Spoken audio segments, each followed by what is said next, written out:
皆さん、こんにちは。とても簡単な日本語の文法のシリーズへようこそ。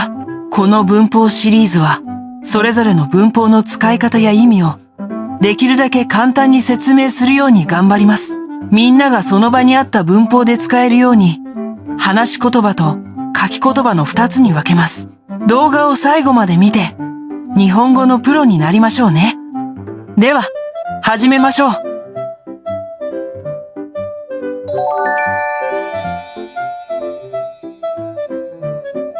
ですは丁寧な言い方を作る言葉です。英語の is, am, am に近い意味を持ちます。例えば、これはペンです。このリンゴは甘いです。その部屋は便利です。動詞の後は普通は使いません。食べます。食べますです。だは、ですの普通形です。例えば、これはペンだ。このリンゴは甘いだ。その部屋は便利だ。こちらは、ですとだの活用形です。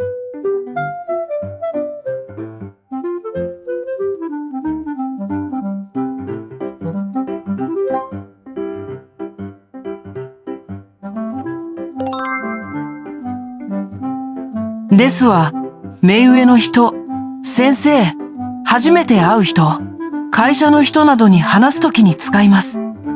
だは、友達や家族など、親しい人と話すときに使います。だとですの意味は同じですが、ですの方が丁寧です。だから迷ったときは、いつもですを使うのが安全です。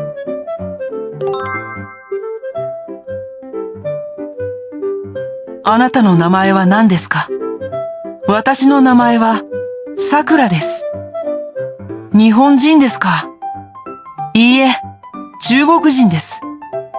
そうですか。はじめまして。はじめまして。よろしくお願いします。スポーツをするのは好きだ？うん、サッカーが好きだ。そうだか。サッカーは面白いスポーツだと思うよ。そうだね。君の一番好きなチームはどこだ？僕の一番好きなチームは、レアル・マドリードだ。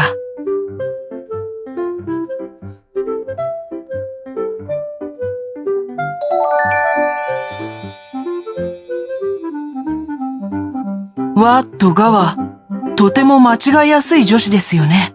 でも、心配しないでください。これから簡単に説明します。テーマについて話すときに使います。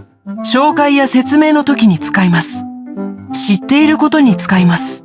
例えば、私は学生です。猫は可愛いです。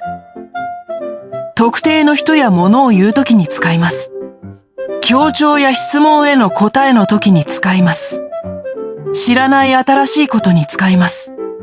例えば、誰が来ますか？私が来ます。彼が先生です。和は主語は省略できることもあります。がは省略できません。例えば、私は学生です。学生です。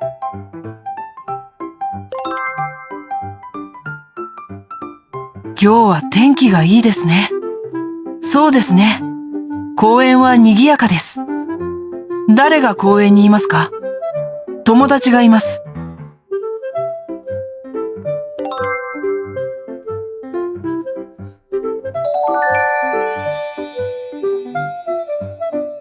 これから、でのやつの使い方。1、場所。意味。行動が行われる場所を表します。例えば、図書館で勉強した。公園でジョギングする。会社で会議があった。2、手段。意味、道具、方法、材料を表します。例えば、スコップで穴を掘った。バスで学校へ行く。木で椅子を作った。3、理由、原因、意味、原因、理由を表します。例えば、台風で看板が飛ばされた。病気で学校を休んだ。渋滞で遅れた。4、グループ。意味、グループで行う行動を表します。例えば、チームでこの問題に取り組んだ。家族で旅行に行く。友達3人で映画を見た。5、限界。意味、できる数、場所、時間の限りを表します。例えば、パンを3つで食べられます。その仕事を1時間で終わりにします。このサービスは、この町でしか提供できません。6、領域。意味、あることが使える場所や範囲を言います。例えば、エベレストが世界で一番高い山だ。彼はクラスで一番背が高い。日本で一番人気のあるアニメだ。7、目的。意味、行動の目的を表します。例えば、観光できました。仕事で東京に行く。勉強で日本に留学した。8、状態。意味、行動の様子、状態を表します。例えば、彼女はいつも笑顔で挨拶します。図書館では大声で話さないでください。彼は合格するために必死で勉強した。あ、ケンジ君、こんにちは。急いでどこへ行きますか？こんにちは、さくらさん。今から図書館で宿題をします。そうですか。昨日は風邪で学校を休みましたね。もう大丈夫？はい、もう大丈夫です。ありがとう。よかった。そうだ、今週末、私は家族で京都へ行きます。いいですね。なんで行きますか？電車で行きます。京都は日本でとても綺麗な街だと思います。そうですね。何か用事で行くんですか？いいえ、観光です。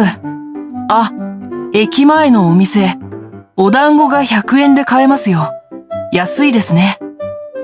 へえ、本当ですか。じゃあ、帰りに買います。ありがとう。うん。じゃあ、また明日。